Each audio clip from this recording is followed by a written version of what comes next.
গো ঠাকুমা, তুমি কই? এই তো আমি এখানে বসে আছি। চোখে কি দেখা যাচ্ছে না? আমি ঘরের ভেতর থেকে দেখবো কিভাবে? ভেতরে আসো। আসছি, দাঁড়া।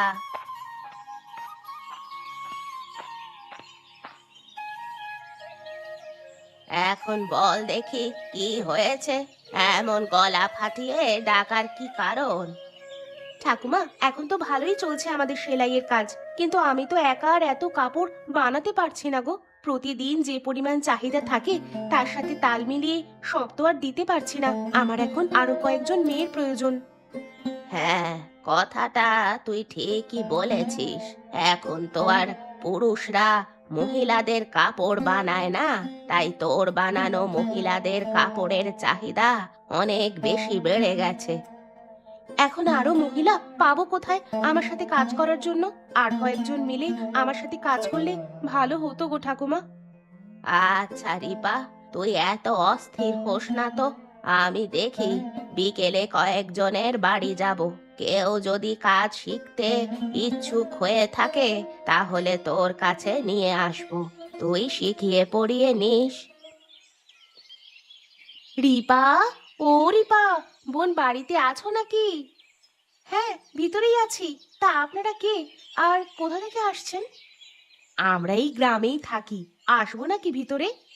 হ্যাঁ হ্যাঁ, আসুন আসুন, ভিতরে আসুন। তা এখন বলুন, আপনারা আমার কাছে কেন এসেছেন? কাপড় বানাবেন বুঝি? কিন্তু আপনারা সবাই দেখছি খালি হাতে এসেছেন। আমি তো কাপড় বিক্রি করি না, শুধু কাপড় বানাই। না বোন, আমরা তোমার কাছে কোনো কাপড় বানাতে আসিনি। আসলে বড় বিপদে পড়েই তোমার কাছে এসেছি। আচ্ছা তাই নাকি? বলুন তাহলে আমাকে, আপনাদের কি বিপদ? আর বলো না বোন, আমরা আমাদের সংসার চালাতে গিয়ে নাজেহাল হয়ে যাচ্ছি। তাই ভাবছি আমরাও তোমার মতো সেলাইয়ের কাজ শিখবো। তুমি তো আস্তে আস্তে ভালোই উন্নতি করেছো, তোমাকে দেখে আমরাও অনুপ্রেরণা পাচ্ছি। ও, এই ব্যাপার। এর সমাধান তো আমি খুব সহজেই আপনাদের দিতে পারবো। আপনারা চাইলে আমার সাথেই কাজ করতে পারবেন।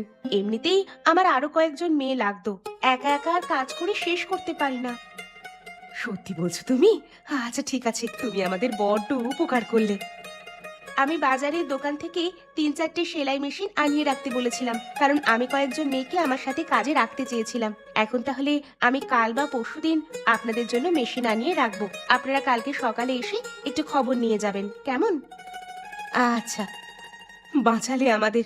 তোমার কাছে আমরা চিরকৃতজ্ঞ থাকবো। একজন মানুষ হয়ে আরেকজন মানুষকে সাহায্য করা, এটা তো আমাদের দায়িত্বেরই মধ্যে পড়ে, তাই নয় কি?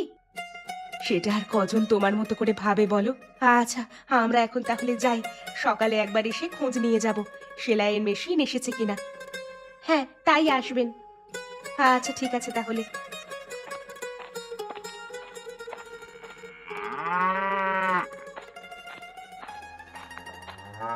কই বাবা, হলো তোমার? সেই কখন থেকে দেখছি দুধ দুয়েই চলেছো। আমি তো এতক্ষণে পুরো গ্রাম ঘুরে চলে আসলাম, আর তুমি সেই এক জায়গাতেই পড়ে আছো। এই তো হয়ে গেছে, আর বেশিক্ষণ লাগবে না। তাছাড়া আমি কি আর তোর মতো চটপট করে সব কাজ করে ফেলতে পারি নাকি রে বাবা? বয়স হচ্ছে না বুঝি? আর খালি খালি এখন বয়সের দোহাই দিও না তো বাবা, তাড়াতাড়ি করো, হাতটা চালাও। বাজারে তো যেতে হবে নাকি? এত বেলা করে গেলে কি আর ভালো দাম পাওয়া যায়, তুমি বলো? তুই কি দেখতে পাচ্ছিস না চোখে? আমি তো তাড়াতাড়ি করছি। বসে বসে তো আর ঝিমাচ্ছি না। আমার তো তোর মতোই দুটো হাত। যদি আরো বেশি হাত থাকতো তাহলে বোধহয় ভালোই হতো, তাই না? হ্যাঁ, ভালো হতো। মুখ দিয়ে কথা বলবার আগেই পেয়ে যেতাম সব। আচ্ছা বাবা, অকারণে এত কথা বলে কি মজাটা পাচ্ছ তুমি? এই যে কাজটা করছো সেটা যদি চুপচাপ করতে, তাহলে এতক্ষণে কাজটা খুব ভালোভাবে হয়ে যেত, বুঝেছো? তা আমার সাথে এত ফ্যাচ ফ্যাচ কেন করছিস সকাল সকাল? সেই ভোর থেকে সব কাজ তো একা হাতেই করছি, সবই তো চোখে পড়ছে নাকি? সেটা তো চোখে পড়েই বাবা, কিন্তু তুমি তো জানো খুব সকালে না গেলে দুধের ভালো দাম পাওয়া যায় না, আর কম দামে বেচলে আমাদের ভালো লাভ হয় না। শাকসবজি বা কিনবো কিভাবে, আর এই ভাঙা ঘরবাড়ি বা ঠিকঠাক করবো কিভাবে সেটাই জানি না। হুম। আর আমি যদি দুধ দুইতে পারতাম তাহলে তোমাকে এতবার বলতাম নাকি? আমি নিজেই দুধ দুয়ে সকাল সকাল বাজারে গিয়ে বিক্রি করে চলে আসতাম। বুঝলাম বা বুঝলাম। এই নে বালতিটা ধর। শেষ আমার। দেখ না, যদি পারিস বাজার থেকে একটা বড় মাছ কিনে আনিস। কতদিন যে মাছ খাই না। বাবা, আমরা তো অনেক দিন ধরে না খেয়ে খেয়ে টাকা জমাচ্ছি এই ভাঙা বাড়িটা মেরামত করব বলে। আর বেশি দিন অপেক্ষা করতে হবে না বাবা। তুমি দেখো, আমি কিছুদিনের মধ্যেই একটা ব্যবস্থা করে ফেলবো। এখন আর মাছ কিনতে পারবো না বাবা। এভাবে থাকতে কি আর কারো ভালো লাগে? তোর সব কথাই আমি বুঝতে পারছি বাবা। আশা করি আর বেশি দিন আমাদের লাগবে না, সামনেই ভালো দিন আসবে। এখন তাহলে বাজারে যা।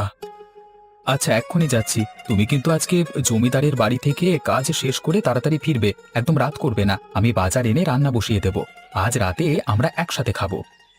আচ্ছা বাবা, আচ্ছা।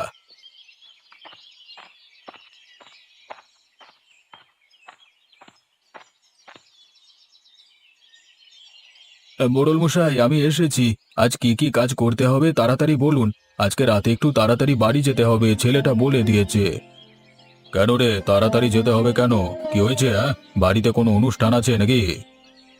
না না, তেমন কিছু না। আমি রোজ আপনার বাড়ি থেকে অনেক রাতে ফিরি, আর বাড়িতে ছেলেটা সবসময় একা একাই খায়। তবে আজ বারবার করে বলে দিয়েছে একটু আগে চলে যেতে। একসাথে বাবা ছেলে ডাল ভাত খাবো, এই আর কি। সেটা তো খুবই ভালো কথা। তাহলে সব কাজ দ্রুত শেষ করে ফেল। আজকে কি কি কাজ করতে হবে বলে দিন মোড়ল মশাই। আজকে বেশি কাজ করাবো না। আমার সব কাপড়গুলো ধুয়ে দিবি, তারপর শুকিয়ে গেলে ভালো করে ভাঁজ করে আলমারিতে রেখে দিবি। আর আজকে রান্না বান্না বেশি কিছু করতে হবে না। আমার ছেলে আজকে বাইরে গেছে, কালকে ফিরবে। তুই চাল ডাল মিলিয়ে খিচুড়ি করে রাখ। আচ্ছা, এক্ষুনি করছি।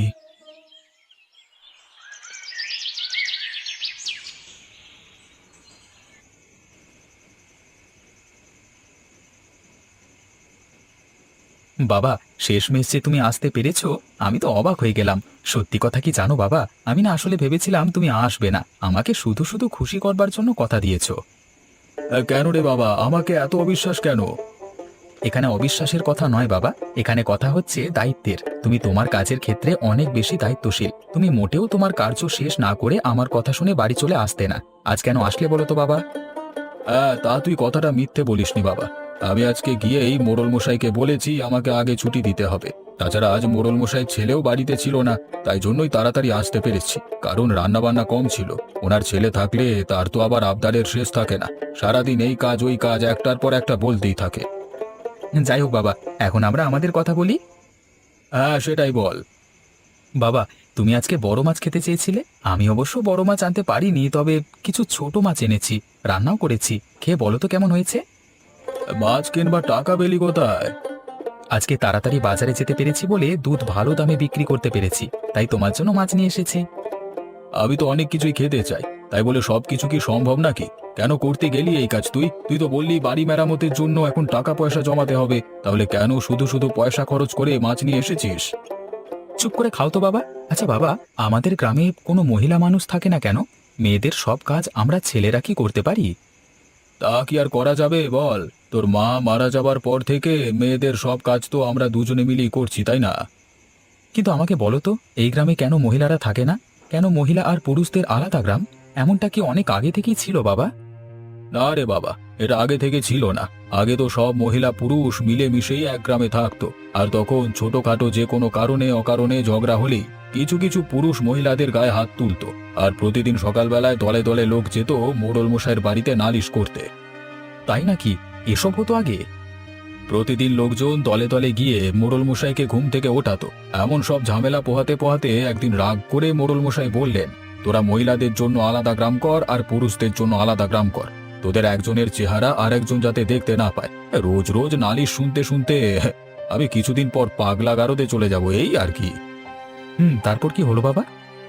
তোর বয়স যখন 5 বছর, তখন মহিলা আর পুরুষদের জন্য আলাদা গ্রাম তৈরি হয়। আর এদিকে তোরও মা নেই, আর ওদিকে মোড়ল মশাইয়েরও বউ নেই। দুজনেই মারা গেছেন। আর যেহেতু ওনার কোনো মেয়েও নেই, তাই ওনার জন্য এই ধরনের সিদ্ধান্ত নেওয়াটা হয়তো সোজাই ছিল, বুঝলি?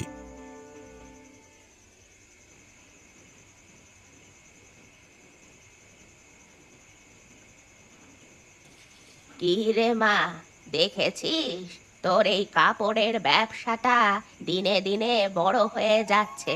গ্রামের কত মহিলা এখন তোর এখানে কাজ করে স্বাবলম্বী হয়ে গেছে। ঠাকুমা, এখন বাজারে যদি একটা বড় দোকান দিতে পারতাম তাহলে বেশ ভালো হতো, কি বলো তুমি? তা তো ভালোই হতো, কিন্তু সেটা করতে গেলে তো অনেক টাকার প্রয়োজন মা। বাজারে দোকানটা দিতে পারলে আরো অনেক মহিলা আমাদের দোকানে কাজ করতে পারতো। এভাবে করে আরো মহিলাদের কাজের একটা ব্যবস্থা হয়ে যেত। আমাদের হাতে তো এখন তেমন টাকা পয়সা নেই রে মা। তবে আমরা কিভাবে কি করব তার একটা প্রাথমিক পরিকল্পনা করে রাখতে পারি, যাতে হাতে টাকা আসলেই সাথে সাথে পরিকল্পনা বাস্তবায়ন করতে পারি। টাকা পয়সা তো জমাচ্ছি ঠাকুমা, আরো কয়েক মাস দিন রাত মিলে যদি পরিশ্রম করতে পারি তাহলে হয়তো আমার এই স্বপ্নটা আমি পূরণ করতে পারবো। আমি জানি তুই সেটা পারবি, কারণ তুই তোর সততা দিয়ে কাজ করিস আর অনেক পরিশ্রম করিস। শুধু তাই নয়, অন্যের ভালো নিয়েও তুই অনেক চিন্তা করিস। আজকাল এমন মানুষ পাওয়া যায় না। তুই দেখিস একদিন তুই অনেক দূরে যাবি, সেই দিনটা যেন আমি দেখে যেতে পারি। ঠাকুমা, কলার মোচার তরকারিটা খুব ভালো হয়েছে। তোমার হাতের সব রান্নাই আমার খুব পছন্দের, তার মধ্যে এই কলার মোচার তরকারিটা হচ্ছে 1 নাম্বার। আচ্ছা, তোমাকেও একটা হোটেল খুলে দেবো নাকি বাজারে? হ্যাঁ, তা তুই দিতে পারিস। সারাদিন তো ঘরে বসেই থাকি, আমারও না হয় একটু কাজের ব্যবস্থা হলো। আমি তো আর চোখে দেখতে পাই না, তাই তোর সেলাইয়ের কাজে তোকে কোনো সাহায্য করতে পারি না। ঠাকুমা, যা বলেছো। শোনো, তোমাকে কোনো কাজ করতে হবে না, তুমি শুধু বসে বসে খাবে আর মন চাইলে আমার জন্য মজার মজার রান্না করবে। আচ্ছা, আর এখন তাড়াতাড়ি খা, খাবার তো সব ঠান্ডা হয়ে বরফ হয়ে গেল।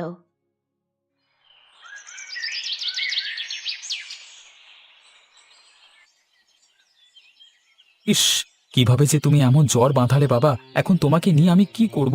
সকাল হয়ে গেল, এখন গরুর দুধ দোয়াতে হবে, বাজারে নিয়ে গিয়ে বিক্রি করতে হবে, তারপর সেই টাকা দিয়ে বাজার করে এসে আমাকে রান্না করতে হবে।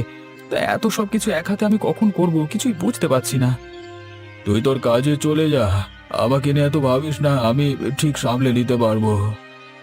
না বাবা, তোমাকে এই অবস্থায় রেখে আমি এখন মোটেও বাইরে যেতে পারবো না। কিরে আসু, ঘরে আছিস? আরে মোড়ল মশাই যে, আসুন আসুন, ঘরে আসুন। আরে তুই দেখি ভালোই জ্বর বাঁধিয়েছিস। আরে রাখ রাখ, উঠতে হবে না, থাক, শুয়ে থাক তুই। এই ছেলে, তুমি কি তোমার বাবার জন্য কোনো ওষুধপত্রের ব্যবস্থা করেছো? ডাক্তার কি দেখে গেছে?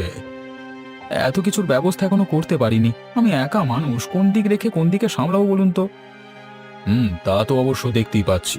তোমার বাবাই তো আমার বাড়ির রান্না বান্না থেকে শুরু করে ঘর পরিষ্কার, কাপড় ধোয়া সবকিছুই করে দিয়ে যায়। তা সকাল সকাল তোমার বাবা আমার বাড়িতে যাননি দেখে আমিও এখনো পর্যন্ত না খেয়ে বসে আছি। মোড়ল মশাই, আমাকে অভয় দিন তো, একটা কথা বলি। কি বলতে চাও বলো। আশা করি এতদিনে আপনিও নিশ্চয়ই ব্যাপারটা অনুধাবন করতে পেরেছেন। রাগের মাথায় একটা সিদ্ধান্ত আপনি গ্রামের সকল মানুষের উপর চাপিয়ে দিয়েছেন। আপনার এই সিদ্ধান্ত থেকে আপনাকে এখন সরে আসতে হবে। তুমি ঠিকই বলেছো বাবা, আমার এই হঠকারী সিদ্ধান্তের ফল এখন আমাকে ভোগ করতে হচ্ছে। সৃষ্টিকর্তা নর এবং নারীকে একজন আরেকজনের অর্ধাঙ্গিনী হিসেবে, পরিপূরক হিসেবেই তৈরি করেছেন। অর্ধাঙ্গিনীরা ছাড়া সমাজ তো চলবে না, শুধু সমাজ কেন, কোনো কাজই তো চলবে না। আমি গ্রামের সব পুরুষদেরকে নিয়ে আলোচনা করে এই সমস্যার অতি দ্রুত একটা সমাধান করব। আমি রাগের মাথায় আমার নেয়া এমন হঠকারী সিদ্ধান্তের কারণে অনেক মানুষকে এত বছর কষ্ট দিয়েছি, নিজেও কষ্ট পেয়েছি, তবে আর নয়। ধন্যবাদ, অনেক ধন্যবাদ আপনাকে মোড়ল মশাই।